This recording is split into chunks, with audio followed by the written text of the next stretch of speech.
Hello दोस्तों, मैं संदीप मिश्रा आप सभी का स्वागत करता हूं आपके यूट्यूब चैनल एसएम क्लासेस में। जैसा कि दोस्तों मैं आप सभी को BHU BSc nursing entrance exam की तैयारी करा रहा हूं और आज के इस वीडियो में हम बात करेंगे एंडोक्राइन ग्लैंड से जुड़े हुए एमसीक्यू की। तो आइए वीडियो की शुरुआत करते हैं और चलते हैं पहले क्वेश्चन की ओर। पहला क्वेश्चन है, इन following which is not endocrine gland, यानी कि इनमें से कौन से अंतःस्रावी ग्रंथि नहीं है। पहला ऑप्शन है थायराइड, दूसरा है एडिनल, तीसरा है लैक्रिमल और चौथा है पीयूष ग्रंथि। तो इस क्वेश्चन का जो राइट ऑप्शन है ऑप्शन सी है लेक्रिमल। लेक्रिमल एक अंतःस्रावी ग्रंथि नहीं है, यह एक बहिस्रावी यानी कि एक्सोक्राइन ग्लैंड है। आइए चलते हैं अगले क्वेश्चन की ओर। क्वेश्चन नंबर 2 है, साइज ऑफ पिट्यूटरी ग्लैंड यानी कि पीयूष ग्रंथि का आकार होता है। आपके ऑप्शन है मटर के समान, दूसरा है हैमर के समान, तीसरा है तितली के आकार का और चौथा है छड़नुमा। तो यदि हम बात करें पीयूष ग्रंथि के आकार की तो इसका आकार मटर के समान होता है, यानी कि आपका जो राइट ऑप्शन है ऑप्शन ए है। तो पिट्यूटरी ग्लैंड का जो आकार होता है वो होता है पी के समान, ठीक है। और कभी कभी इसका आपको वेट भी पूछ लेता है, तो इसका वेट याद रखिएगा 500 mg होता है। आइए चलते हैं क्वेश्चन नंबर थर्ड की ओर। क्वेश्चन नंबर थर्ड है, pituitary gland is located in, यानी कि पिट्यूटरी ग्लैंड कहाँ पाया जाता है। आपके ऑप्शन है, पहला ऑप्शन है एथमोइड हड्डी की फोसा में, दूसरा है स्पोनोइड हड्डी की फोसा में, तीसरा है ललाट हड्डी की फोसा में और चौथा है ऑक्सीपिटल हड्डी का फोसा। तो यहाँ पर आपका जो राइट ऑप्शन है ऑप्शन बी है, स्फेनॉइड हड्डी की फोसा में। तो अब बात आती है कि स्फेनॉइड बोन पाया कहाँ जाता है। तो स्फेनॉइड बोन पाया जाता है हमारे स्कल यानी कि खोपड़ी में। तो पिट्यूटरी ग्लैंड हमारे स्कल के स्फेनॉइड हड्डी की फोसा में पाया जाता है। अब चलते हैं अगले क्वेश्चन की ओर। Which hormones is most evidently synthesize in anterior pituitary gland. कौन सा हार्मोन्स पीयूष ग्रंथि के अग्रभाग में सर्वाधिक मात्रा में बनता है। आइए ऑप्शन देखते हैं। पहला ऑप्शन है ग्रोथ हार्मोन्स, दूसरा है थायराइड उत्तेजक हार्मोन्स, तीसरा है एड्रीनो कार्टिकोट्रोपिक हार्मोन्स और चौथा है ल्यूटिलाइजिंग हार्मोन्स। तो पीयूष ग्रंथि के अग्रभाग में जो सर्वाधिक मात्रा में हार्मोन्स बनता है वो है ग्रोथ हार्मोन्स, यानी कि आपका जो राइट ऑप्शन है ऑप्शन ए है। तो हम सभी जानते हैं कि जो पीयूष ग्रंथि है उसमें दो भाग होते हैं। तो आप देख सकते हैं कि इस साइड जो भाग है उसको हम बोलते हैं अग्रभाग यानी कि एंटीरियर पार्ट, और इधर की ओर जो पार्ट है उसे हम बोलेंगे पश्च भाग यानी कि पोस्टीरियर पार्ट। तो इंटीरियर भाग से स्रावित होने वाले हार्मोन्स हैं, अगर हम बात करें तो सबसे पहले है टीएसएच यानी कि थायराइड स्टिमुलेटिंग हार्मोन्स, दूसरा है ग्रोथ हार्मोन्स और तीसरा है एफएसएच यानी कि फॉलिकल स्टिमुलेटिंग हार्मोन्स, चौथा है एलएच ल्यूटिलाइजिंग हार्मोन्स। तो ये सभी हार्मोन्स पीयूष ग्रंथि के अग्रभाग से स्रावित होते हैं। वही हम बात करें पश्च भाग से, तो पश्च भाग से दो हार्मोन स्रावित होते हैं, पहला है ऑक्सीटोसिन और दूसरा है एडीएच यानी कि एंटी डायल्यूट्रिक हार्मोन्स। लेकिन यहाँ पर क्वेश्चन में पूछा है कि जो अग्रभाग है, अग्रभाग से सर्वाधिक मात्रा में कौन सा हार्मोन्स बनता है। तो अग्रभाग में सर्वाधिक मात्रा में हार्मोन्स जो बनता है वो है ग्रोथ हार्मोन्स, जैसा कि मैंने बताया था ऑप्शन ए आपका सही है। अब चलते हैं अगले क्वेश्चन की ओर। अगला क्वेश्चन है क्वेश्चन नंबर 5, किस ग्रंथि को मास्टर ग्रंथि के रूप में जाना जाता है। Which gland is also known as master gland. तो बहुत सिंपल सा है, हम सभी जानते हैं कि पीयूष ग्रंथि को मास्टर ग्लैंड के नाम से जाना जाता है। तो आपका जो राइट ऑप्शन है ऑप्शन बी है। लेकिन मैं आपको बता दूं कि अब पीयूष ग्रंथि को भी मास्टर ग्लैंड के नाम से नहीं जाना जाता। किसे जाना जाता है आप कमेंट करके बताइएगा अगर आपको पता है, और यदि नहीं पता है तो आप कमेंट करिएगा, मैं अगले वीडियो में आपको इसका आंसर बता दूंगा। क्वेश्चन नंबर 6 है, ग्रोथ हार्मोन्स रिलीजिंग हार्मोन्स यानी कि GHRH इज सिक्रेटेड बाय।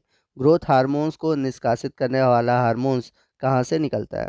आपके ऑप्शन है, पहला ऑप्शन है पूर्वकाली पिट्यूटरी, दूसरा है पश्चवर्ती पिट्यूटरी, तीसरा है एड्रीनल और चौथा है हाइपोथैलेमस। तो यहाँ पर आपका जो राइट ऑप्शन है ऑप्शन डी है हाइपोथैलेमस। तो देखिए मैं आपको यहाँ पर बता दूँ कि जो हार्मोन्स होते हैं वो दो प्रकार के होते हैं। एक होते हैं रिलीजिंग हार्मोन्स और दूसरा होते हैं स्टिमुलेटिंग हार्मोन्स। तो याद रखिएगा जब भी बात होगी रिलीजिंग हार्मोन्स की, ठीक है, तो जो रिलीजिंग हार्मोन्स होते हैं वो सिक्रीट होते हैं आपके हाइपोथैलेमस से, इस बात को याद रखिएगा, ठीक है। और जो स्टिमुलेटिंग हार्मोन्स होते हैं, जैसे अगर हम यहाँ पर बात करें स्टिमुलेटिंग हार्मोन्स की, तो जो स्टिमुलेटिंग हार्मोन्स होते हैं वो सिक्रीट होते हैं पिट्यूटरी ग्लैंड से। तो दो तरह के हार्मोन्स होंगे, एक रिलीजिंग और दूसरा है स्टिमुलेटिंग। तो यहाँ पर आप देख रहे हैं रिलीजिंग आ रहा है, तो आपका जो राइट ऑप्शन था ऑप्शन डी था हाइपोथैलेमस। चलते हैं क्वेश्चन नंबर 7 की ओर। क्वेश्चन नंबर 7 है which endocrine gland secrete FSH and LH, यानी कि कौन सी अंतःस्रावी ग्रंथि एफएसएच और एलएच का स्राव करती है। आपके ऑप्शन है पिट्यूटरी ग्लैंड, थायराइड ग्लैंड, अधिवृक्क ग्रंथि और पूर्वकाल पिट्यूटरी। तो सिंपल सा क्वेश्चन है, अभी मैंने पीछे भी आपको बताया था कि जो एफएसएच होते हैं वो एलएच होते हैं, ये पिट्यूटरी ग्लैंड के इंटीरियर भाग से सिक्रीट होते हैं। तो आपका जो राइट ऑप्शन है ऑप्शन डी है। आप गलती से ऑप्शन ए मत कर दीजिएगा, क्योंकि पिट्यूटरी ग्लैंड भी दिया हुआ है और एंटीरियर पिट्यूटरी ग्लैंड भी दिया हुआ है। और अभी मैंने पीछे बताया था कि जो एंटीरियर भाग है यानी कि जो अग्रभाग है उसी से ये हार्मोन सिक्रीट होते हैं। चलते हैं क्वेश्चन नंबर 8 की ओर। क्वेश्चन नंबर 8 है which hormones is essential for milk production, यानी कि कौन सा हार्मोन्स दुग्ध बनाने के लिए जिम्मेदार होता है। आपके ऑप्शन है, पहला ऑप्शन है प्रोलैक्टिन, दूसरा है ऑक्सीटोसिन, तीसरा है एडीएच और चौथा है एफएसएच। तो यहाँ पर आपका जो राइट ऑप्शन है ऑप्शन ए है प्रोलैक्टिन।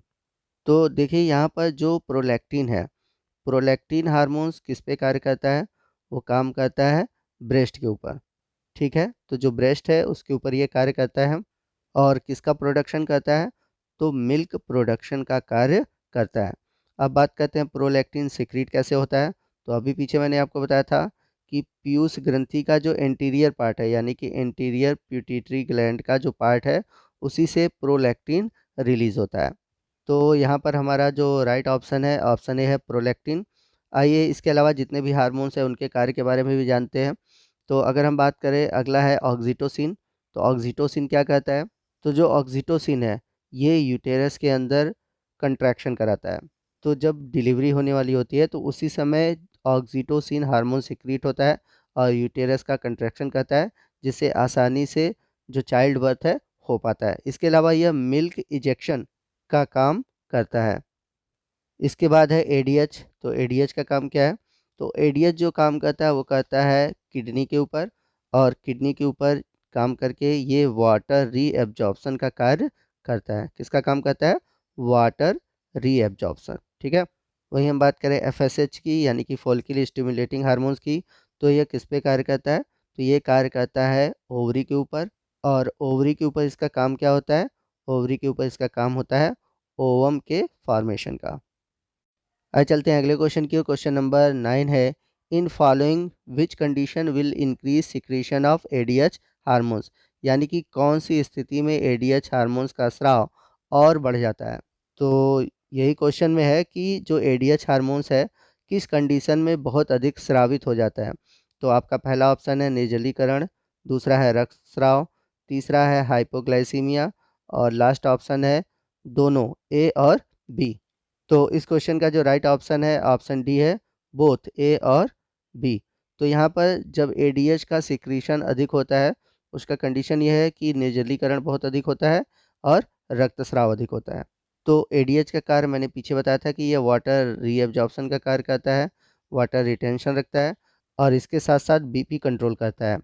तो जब बॉडी में पानी की कमी होती है यानी कि निर्जलीकरण होता है, डिहाइड्रेशन होता है, तो एडीएच की मात्रा जो होती है वो बढ़ जाती है। सेम उसी तरह जब हीमोरेज यानी कि रक्तस्राव होता है तो उस कंडीशन में भी एडीएच की जो मात्रा होती है वो बढ़ जाती है। तो यहाँ पर मैं आपको बता दूं कि एडीएच का एक और नाम है वैसोप्रेसिन। चलते हैं क्वेश्चन नंबर 10 की ओर। क्वेश्चन नंबर 10 है thyroxine hormones which is secreted by thyroid gland is, thyroid gland से किस हार्मोन्स को थायरॉक्सिन के नाम से जानते हैं। यानी कि आपसे क्वेश्चन में पूछा गया है कि कौन से हार्मोन्स को हम थायरॉक्सिन के नाम से जानते हैं।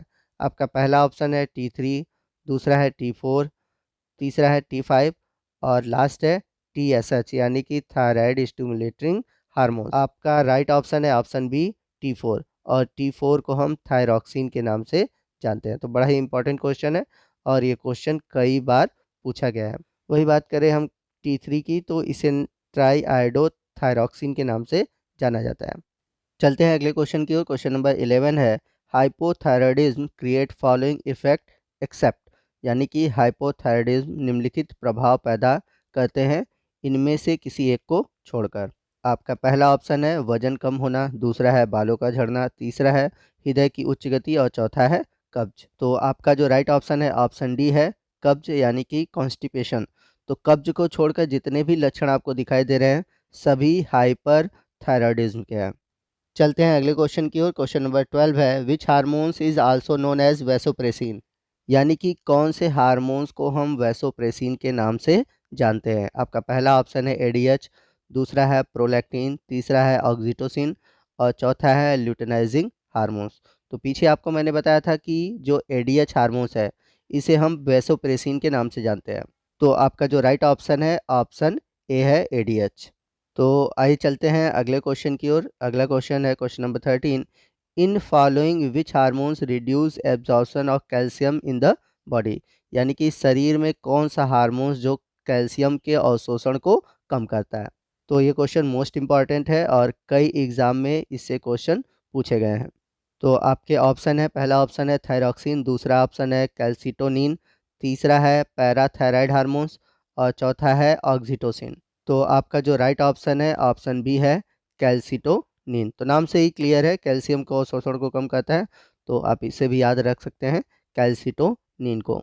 यहाँ पर मैं आपको इसका पूरा फंडा समझा देता हूँ ताकि आपके दिमाग में ये सेट हो जाए। तो यहाँ पर हम मान लेते हैं यहाँ पर कोई ह्यूमन बॉडी है यानी कि मानव शरीर है। अब यहाँ पर हम बात करते हैं दो हार्मोन्स की। एक हार्मोन्स है हमारा कैल्सिटोनिन और दूसरा हार्मोन्स है पैराथायराइड हार्मोन्स।